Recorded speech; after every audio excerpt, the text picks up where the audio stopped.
Huwag mong pangunahan yung negative. Hindi mo pa nga nagawa, inunahan mo na, pinag-isipan mo na, hindi ko makukuha to. That's a wrong mentality. At it's a very, and as well, I'm not trying to offend anyone or mga kababayan natin, but parang natin yan mental, natin yan normal na, parang, ayoko na siyang gawin. Ay, hindi ko kaya yan. Nakakita ko yung mga gagaling nila dun. Wala. You know what? Just go for it. Subukan mo kasi hindi mo malalaman kung hindi mo nakukuha, hindi mo malalaman kung hindi mo gagawin. Take risk because life, it's all about risk as well. As a Filipino, tayo, resilient tayo. Palaban tayo. Why not bring that attitude na sa atin sa Pilipinas na how we can adapt, and it's easy that na we are very adaptable for things. Dance is a performance art form consisting of sequence of movement. This is the story of Novy Bereber, former Ballet Philippines choreographer who initially doesn't like dancing and is only doing it just to finish his study but become his passion.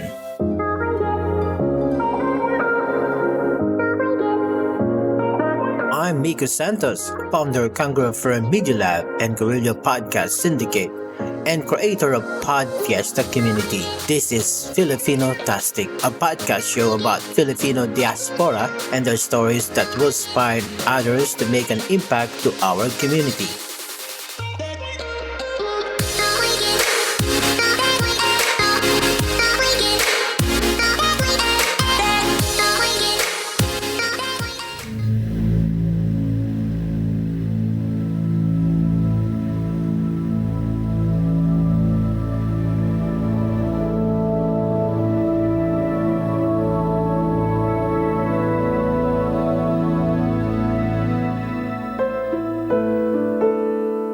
I'm started in dancing. So I'm back home in the Philippines.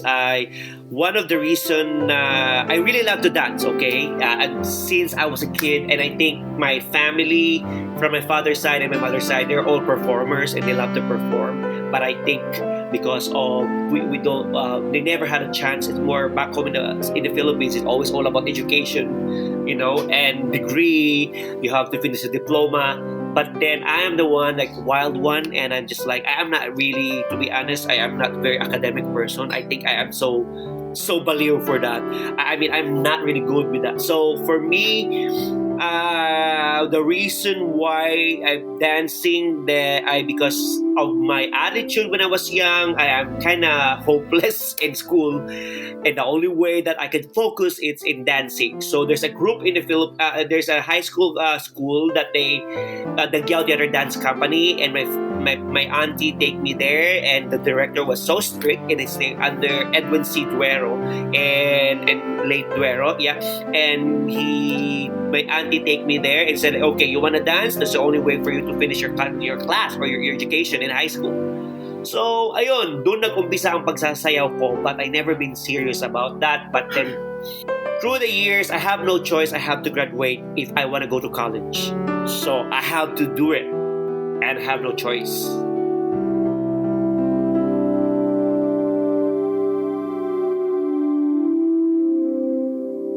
At an early age, Bereber already knew dancing was his passion.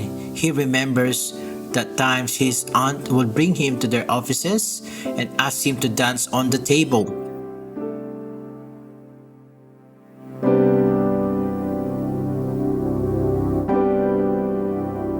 I really love to dance. I love to go to the club. But high school pala ako, I go to the club na, and I go to the afternoon party. I love doing that. And I think bata pa ako, pinapasayaw na ako sa mesa ng auntie ko sa opisina niya, and I get money, nakakakuha ako ng pera doon. And it's like, okay. So, passion ko na talaga siya. But then, going into that group when I was high school, may experience na ako sa folk dance in school. The only way kasi ako makasurvive at makakuha ng grades when bata pa ako is you have to go extracurricular. So the extracurricular really helps me to at least mapasa ko yung mga grades ko, So going into the Gyao, it's really hard because you have to focus, you have to give your time. It's not easy, especially you're doing the the value or the principle of ballet is a very, very strict. You have to give your all heart. The discipline is there, and the time, you have to give your all heart. And it's not easy for me kasi ako yung tipong bata kasi during that time that I have no focus.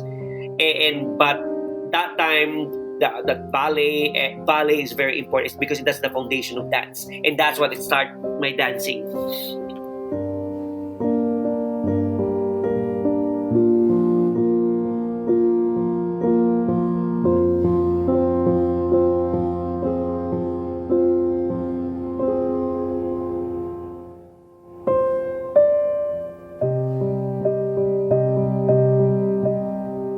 So Novy, first of all, you'll notice him not on the dance floor. Like that's how I think I first noticed him, because he is such a personality, and he always brings a lot of fun to situations, and like when we were hanging out or just kind of like waiting for classes to start.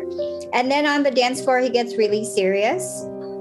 He's very concentrated when it comes to classes, but then he'll like crack up because when he makes a mistake, it'll be like, a grand mistake, and a few teachers have told us that if you're going to make a mistake, make it big. And Novy definitely made sure to make that big mistake.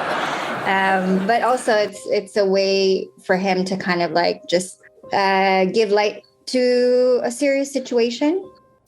That's Mica Bernas, a former Ballet Philippines dancer and a friend.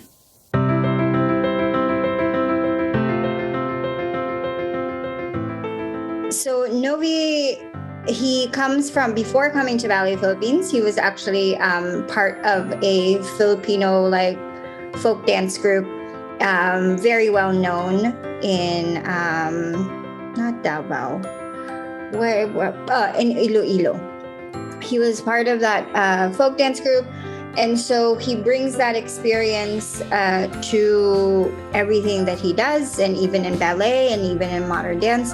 And he's such a creative person that you can tell when we're doing ballet or like modern dances that he always has these like moves that he wants to do, and he's always creating, and he always arrives in style. He's just someone who all the colors and all the textures and all the kind of like nuances of his personality is out in the open. It's always kind of like exposed, but at the same time he is a very generous person. Like he shows a lot of his personality, but at the same time he also gives a lot of himself to people. I remember that he, once we rose up the ranks from like students to apprentices and then to company members, he would kind of like be a mentor to younger students and company members. And also I know that he is someone that his family relies on. He grew up with a big family and has 3 women that are pillars for him and have raised him. And so he also takes seriously that responsibility that he has to his family. Sa ibang balita naman, isang dating miyembro ng Ballet Philippines ang nagpakitang gila sa opening ceremonies ng Winter Olympics. The story from Sayaw PD. Mesdames et messieurs, bienvenue à la cérémonie d'ouverture des Jeux Olympiques d'hiver de 2010 à Vancouver. Ladies and gentlemen, welcome to the opening ceremony of the Vancouver 2010 Olympic Winter Games.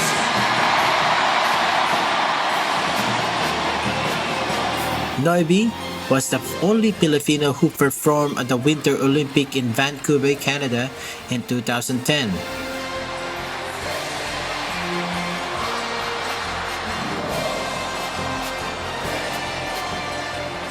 Well, that one is for even ako. I never ever believed that it happened to me.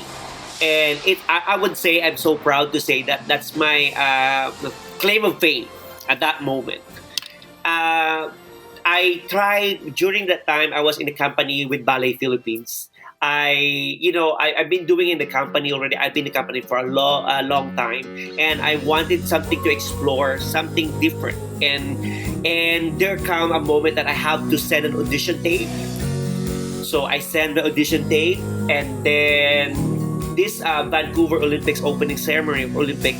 I send my video to the director. He's the director of Alberta Ballet, and he is the director for choreography for during the opening. And I sent my video, and then he was really interested with me. So I went to Vancouver, but I can't get the job because I'm Filipino. So the only way they hire is people that if you're Canadian. So what I did, I went there to study English and culture. Para lang I have the way to get into Canada, and then I could work as but they allow me to work. So that's one of the reasons na nakuha ko yung trabaho. But I just did that for kuno lang, nag-aral ako. But anyway, which is that's nag-umpisa lahat in that moment is I was the only, because yung buong grupo puro Canadian, and most of them are from big companies from Alberta Ballet and Ballet British Columbia. And then ako lang yung nakapasok na Filipino. I mean, there's some Asian but they're Canadian, but then at the same time like parang wala akong kilala talaga. But I think the one reason that I get that job because of my look. Kasi during that time, if you can see it, I have this long hair. Even now, parang balik sa dati yung buhok. I have this long hair and kulot yung buhok ko, and I have that different, yun yung edge ko, that's something an Asian, but mukha ako hindi Asian.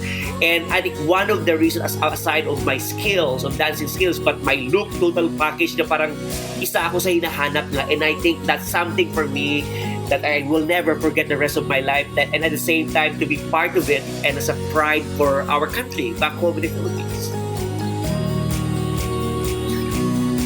Yeah, the feeling, Mica, it's something that you cannot imagine. Now, it's priceless. The moment I'll just like standing on side of the before we get in, I can feel the energy, the vibes, the shouting of the crowd, and then the moment I step in with the music come in, I have to compose myself kasi lumuluha na yung mata ko, and I have to stop. I mean, and hindi mo oh my God, that's really happening.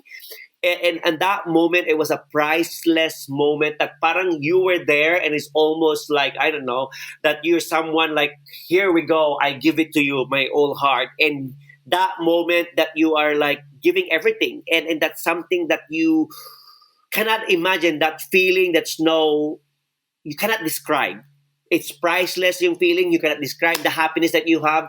Sometimes that kind of you're happy that you don't need to share to everyone, but it's inside. But at the same time, you're almost, your chest is gonna be sasabog na because of that feeling na it's hard to explain. It's priceless. Even his friend Will Laxa, the Sayaw PD technical director, said dancing is part of his life. Well, he was, I think he was very dynamic with a bright character. I think you will never miss his energy when you're around him. I think you could sense it from far away. And he's such a friend with everybody. I mean, he's very personable. You can easily connect with him. And whenever you hear something loud, sometimes you know that's probably him, like saying, ah! So definitely, his energy is very magnetic, gravitating. And when he dances in class, he just really pulls it out. So we'll notice him. Mm-hmm.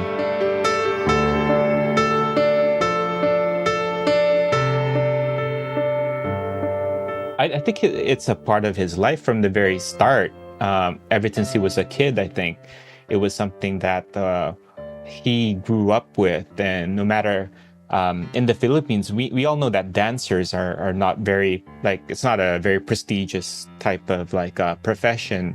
The pay, the salary, and the conditions are not really conducive to something that's in abroad, right? So when you're a dancer in the Philippines, it builds a lot of character. I think it makes you stronger because you go through all of that with your perseverance, because you're doing something that you love. And when you do something that you love, even sometimes with all the sacrifices, it's worth it. And what I see from Novy is that no matter what, like, he'll push through. He'll dance his life away, type of thing. You can see when he performs, he just gives it all. He knows how to entertain. He knows how to interact. He knows how to connect, right? So yeah, definitely with his start, it's ingrained into his personality, dances, expression. He needs to be creative.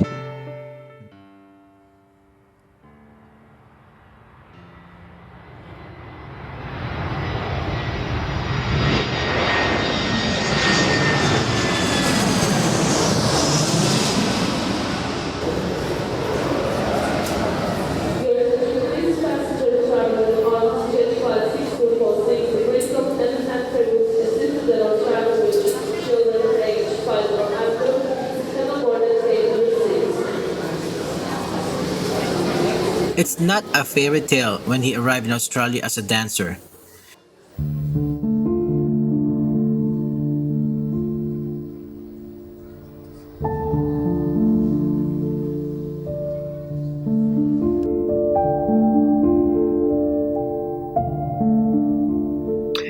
Well, ako napaka-drama, no? I move in Australia, I move for love. Ayun. I moved for love here. It was, alam mo, Mico, sobrang madrama.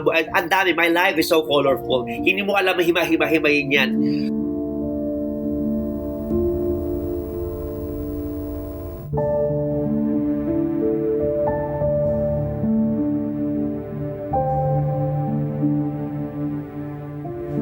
It's really challenging in a way that is still hard to, especially if you're coming from Philippines. Especially that here, a lot of people have their own niche na rin eh.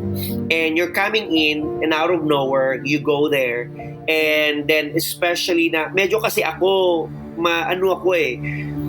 makapal ang mukha ko or matapang ako in a way dahil ginagawa ko siya as I take risk, I go there. Ang sinasabi ko kasi, okay, gagawin ko, I don't even know if I can get the job. Okay? I will do it. For me, going there, I'm learning something. Or, kung hindi ko makuha yung job, at least I meet this person. I gain something. In a way, mag-isip ka ng positive doon eh. And that's what I do. So, and then I will show them. And sometimes as well, it's your luck. It's the universe giving it to you. And for me, doing audition and nag-audition, and I get a little bit of a lot of dancers, especially dance world. Maraming yan, attitude dyan. Who are you? Who do you think you are? And why? And pakapalan ng mukha. And sabi ko nga sa sarili ko, you know what, Novy, you're fine. It doesn't matter. Bahala kayo. And para sa akin, wala akong kilala dito. I will do it. I will fight for it. And maraming up and down kasi when I move here, I need to go back to zero. Lahat ng na-achievement ko na nangyari, it's nothing. And I have to work too hard again. And alam mong, share ko very short, alam mo yung siguro ilang buwan ako sa ilalim ng tulay ng Harbor Bridge, umiiyak gabi-gabi. Diyan ako umiiyak. Anong ginagawa ko? Bakit nangyayari? Napaka-dramatic. Very Nora Honor ang drama ko. Iyak na parang, why I'm doing this to myself? Maayos naman ang buhay ko sa Pilipinas kahit sobrang struggling artist ako. Pero at least masaya ako dito. Oh my God. Alam mo yun? But nalampasan ko rin yun. And that, ganun siya kahirap. Especially na hindi ka lumaki dito. So that is something na kailangan talagang labanan mo, and especially wala kang support system, mag-isa ka lang na nandito. So, yun, nalampasan ko yun.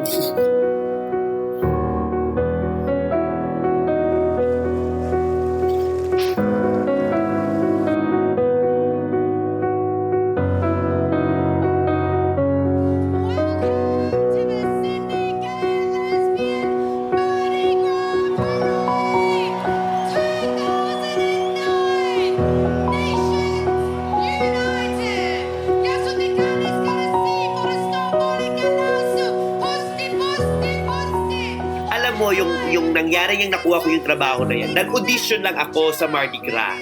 Kasi alam ko, sabi ko, ay nako, kung sino man yung mga celebrities na yan na star, I can be a backup dancer. Wala akong pakialam. At least bago na naman, kung hindi man ako star, but at least star ang sinasayawan ko. Si Kylie Minogue or whoever their guests. So I went there audition. Ang nasa isip ko talaga ay wala akong pakialam. Mag-audition ako kasi mag-backup dancer ako at hindi ko alam kung anong mangyayari. I went there. And syempre, meron yun silang parang form. So I submit and this my choreographer on all of that. And then during that audition, Nick, I was so shocked kasi very commercial yung sayaw. At sabi ko, oh my God, patay tayo nito, Novy. Hindi ko I will not survive for this one. Sabi ko, ay, kung jazz, kakayanin ko. Pero parang mga hip-hop, funky jazz and everything. So sabi ko, wala na. Laos. Backstroke na ako. Back to Philippines na. Wala na. Pero sabi ko, okay na rin. Ang dami ko nakilala mga tao, kaibigan. Sabi ko, okay na. Biglang I have the moment there na nagkaroon ng parang freestyle. And napakita ko ng aking strength. And there was so shocked. And biglang nagpalakpakan ng tao ng mga nag-audition kung ano may pinagagawa ko. I wish I have the video. And then, nangyari na yun, di ba? Okay. And I said, the moment nagpalakpakan, sabi ko sa isip ko, yeah, girl, nakuha mo na ito. Sigurado, pasok ka na sa banga. And then, after 3 days or few days na yun, yung choreographer ng show, ng opening ceremony, ng closing ng party show nila, nag-back out. So during that time, lahat ng mga choreographers sa Sydney, sobrang occupied kasi ang dami-daming, may nag-choreographer na sa ganito, madaming rehearsal, so wala nang available lahat. Lahat ay wala na. And then especially ang hinahanap nila, nauso yung si Black Swan eh. So they're looking for a contemporary choreographer, like very theatrical. And then sa aking form, nakalagay doon, choreographer from Ballet Philippines, and this, and blah, blah, blah. And then kinontak ako ng director. Hello, Novy, blah, blah, are you interested to do this? And how long could you choreograph? And sabi ko, depende. It depends of my the people are performing or the dancers. It depends on my product. Sabi nung gano'n we can give you all the list, all these dancers, and you can choose. And then the show is following week. So, Nick, and then they sent it to me, and then luckily nakuha ko one of the star from So You Can Think Australia. So yes. So You Think You Can Dance. Ayun. So yes. Yun, then I get the job and I choreograph the Black Swan, which is sa awa ng, alam mo yun, the universe and the Panginoon. And like talagang big hit siya. And then all of a sudden, I was top of the town. No, parang sino tong nag-choreograph niya? Siyempre, alam mo naman na mga LGBT natin, medyo maingay. Hinanap-hanap kung sino yung choreographer na to, ganyan-ganyan. And then after nangyari yung show, after 2 months, doon dire-diretso na yung story ko napunta ako sa Sydney Dance. At dance class lang ako, ballet class lang ako, parang exercise for parang fit. And then that's what the director discovered me. Na ikaw pala yung si Novy. Tinanong niya ako sa class after the class, oh my gosh, where are you from? Ang galing mo, blah, blah, blah. So he asked me, I'm Novy, I'm from Philippines, I'm from Ballet Philippines. And then, oh my God, you are the Novy who choreographed the Black Swan? Yes po, o diba, humble? Yes po. And then that moment, he offered me the job in Sydney Dance. And like, you wanna be a dance teacher here, blah, blah, blah, and the rest is history. Ayun, doon nag-umpisa lahat. Yung buhay ko.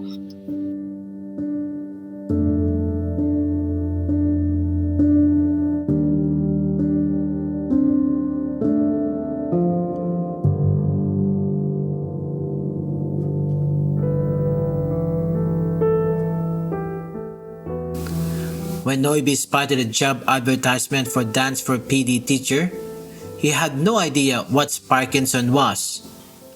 But dance and teaching, he was intimately familiar with.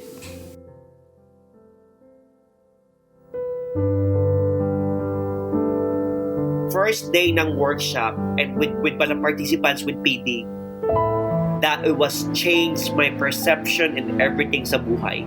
The way I see life, the way I see my gift of dance, the way I say everything in life. Na iba yun. In that moment, I've been doing it, and then I become a teacher here, one of the pioneer teacher here in Sydney for Parkinson, dance for Parkinson's. And then every time na umuwi ako sa Pilipinas, pag umuwi ako sa Pilipinas, nakikita kong yung sa news, there's a news na may Parkinson's disease na driver, doon ko nakita na, oh my God. Tapos, ano na ako kasi, oh my God, this is something that this is not good. That walang para yung mga tao, walang pakialam lang sa Pinas. There's no enough awareness for that. And then umuwi ako ng probinsya, ng Iloilo. Nakita ko, pumunta kami sa mga liblib na place, and I find out meron nung may PD, may Parkinson's din. Tinatalian kasi daw bad spirit, inaaswang, Diyos ko, mangkukulam.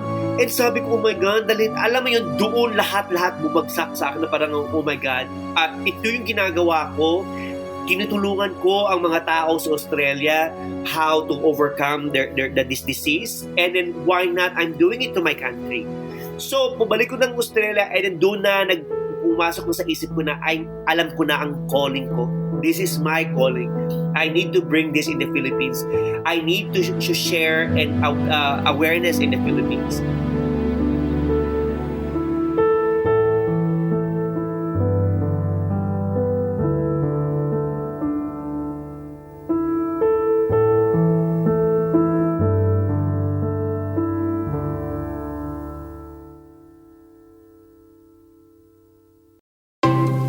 In 2019, a homecoming in the Philippines prompted Novy to start his own Dance for PD organization.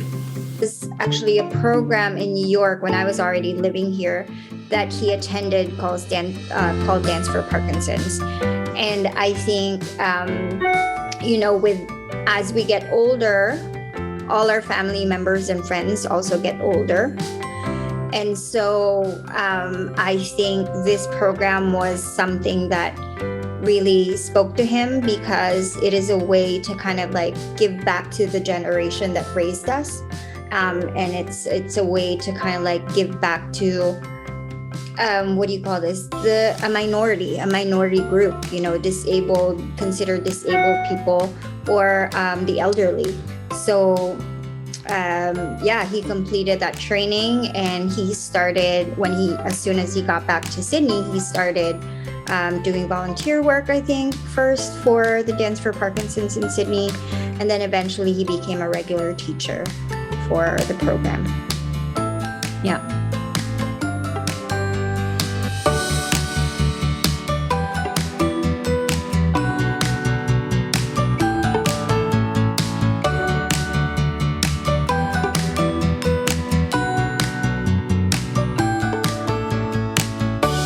Well, it started like 2020, so during the start of the pandemic. So I'm not really sure exactly how it happened. Maybe it was me. I remember during that time, at the start of the pandemic, we're all stuck at home and we're trying to figure out what to do.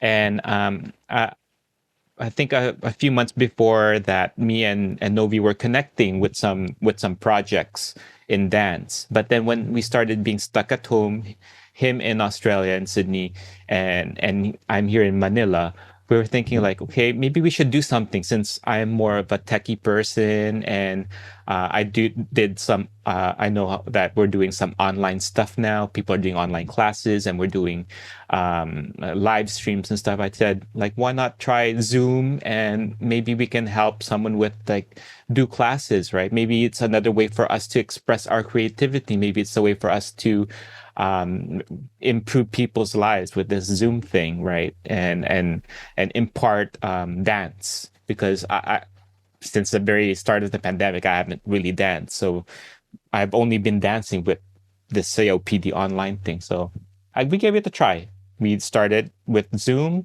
connected with Zoom, and then we just shared it to our friends and family and see how I guess how different it is from a studio style setting.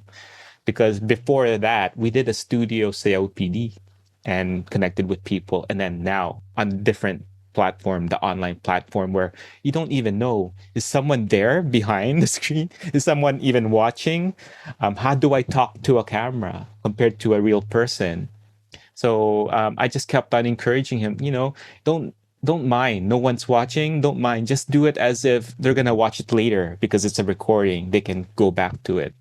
And then he just kept on doing it 3 times a week. And then it started to become like an important skill now, especially now since we're still stuck at home. So I think it was a good way for him to branch into something online. And with my technical skills, I just helped him with the technical parts of starting up a Zoom live stream and then connecting him, directing him, okay, this is what you do. And then you're live and then go from there.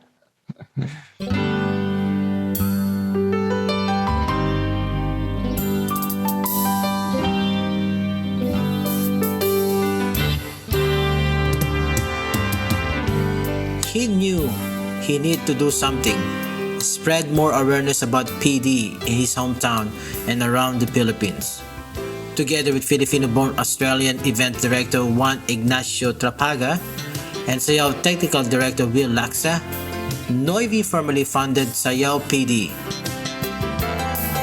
And that, every year na pag umuwi na ako, nagkakaroon na ako ng, nagre-research ako and I managed to meet one of the PD. There's a group in the Philippines na tumulong sa akin to meet some groups of the Philippines. So nagkaroon ako ng open class for everyone. Open class is free class. And then hanggang I keep doing it and nakita ko the more na dumudugo ang heart ko kasi the more ang dami-dami and the more akong nakita and then meron kasing we have this group in Facebook Messenger na how desperate our kababayan with people with PD, especially yung mga hindi maka-afford ng gamot. And then especially na walang access, especially na walang masyadong understanding about the disease. And that's what it really hurts for me to see it. And parang sabi ko, oh my God, Novy, I'm helping Australia, my skills, my gift. And why not bring this back to the Philippines? And then unti-unting doon na nagkaroon ako every year, nagkaroon ako ng class, and then doon nag-umpisa lahat ang Sayaw PD. Doon ko sinabi na I will make sure na I will bring this to Philippines, and I managed to have some friends sa media and I have some people and tumulong sa akin to keep that in just have an interview and keep doing it until now.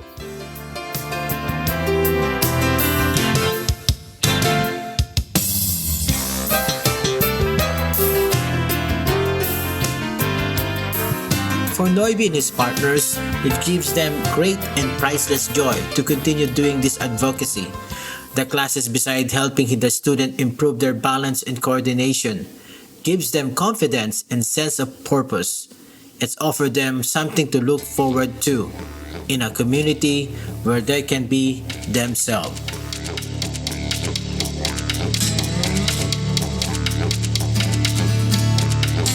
So hello everyone. I am teacher Novy. Welcome to Sayaw PD. And I'm very It's happy. 5 p.m. in Sydney, here and Novy Bereber is busy setting up for online class. He adjusts the framing of the video before settling in on the chair and greeting his student warmly and welcomingly. Supporting us and trusting us and believing us on Sayaw PD. And now we continue to this class, our building our community for our Sayaw PD. And of course, thank you Karen and Grace for always there. And we welcome our newcomers in our class. Of course, Lucy, you're welcome.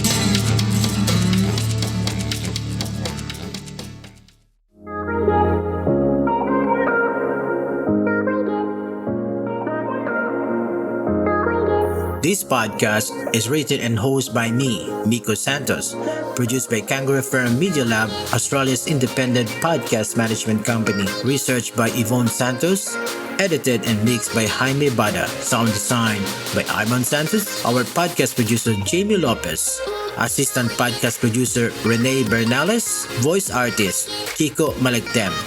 Special thank you to our guests, Novy Bereber, Will Laxa, the Sayaw PD Technical Director, and Mica Bernas, a former colleague and a friend of Novy Bereber. now lives in New York City. Once again, thank you so much for carving out the time to hear what was shared on today's podcast. Don't forget there's a free podcast course waiting for you over podfiesta.org. And also, if you found it helpful, then please share it with someone else. Just simply share with them the link or post it on their Facebook wall and say, check this out. It will make my entire month happy. Also, be sure to subscribe if you haven't already so every podcast gets sent straight to you and you don't have to go searching for it. I'm Mico Santos and this is Filipino-tastic.